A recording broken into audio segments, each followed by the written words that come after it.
C'est le genre de conversation que tous les jeunes couples prêts à acheter un appartement ont déjà tenu. Ah, c'est une belle cuisine, mais un peu trop luxueuse. Oui, trop luxueuse. De toute façon, ça dépasse largement notre budget commun.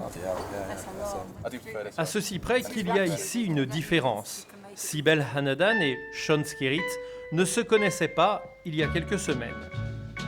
Ils ont juste en commun de s'être inscrits sur un site internet où les investisseurs recherchent des partenaires. En mettant en commun leurs économies, ils espèrent avoir assez d'argent pour s'acheter un appartement. Je cherche à acheter pour un investissement. Je dispose de 600 000 euros. C'est un héritage. Mais c'est pas suffisant. Et c'est pour cette raison que je me suis inscrite sur Internet. Voir quels compléments je pourrais trouver. Moi, mon budget est moins élevé. Et j'ai envie de vivre à Londres, mais je n'ai que 250 000 euros.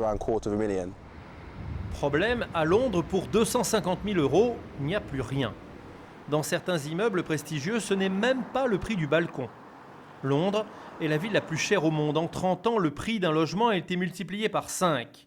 La pénurie est telle qu'il est impossible pour les jeunes salariés d'accéder à la propriété sans s'y mettre à plusieurs, y compris avec des inconnus. C'est juste beaucoup trop cher. Londres est très attractive malgré le mauvais temps. Même si c'est parfois horrible que la ville est surpeuplée, cela reste la capitale où habiter. Emma Leister est la créatrice d'un site internet qui met en relation les candidats acheteurs, exactement comme un site de rencontre amoureuse. Sauf qu'ici, il s'agit d'investir beaucoup d'argent avec un inconnu. Et très vite, les intérêts peuvent être divergents, il faut y penser avant de s'engager. Nous allons signer une sorte de contrat, à la manière d'un contrat de mariage.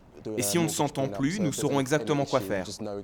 Il faut prévoir une possible rupture avant d'investir ensemble. À Londres, nombreuses sont les maisons partagées. Une maisonnette, 3 familles. Ici, chacune possède un étage. Voici ma maison. Bon, en réalité, tout n'est pas ma maison. Je possède juste le premier étage.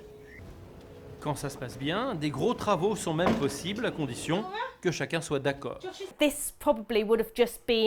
La totalité de mon appartement, avant, c'était un salon et une cuisine. Maintenant, c'est converti en 3 pièces.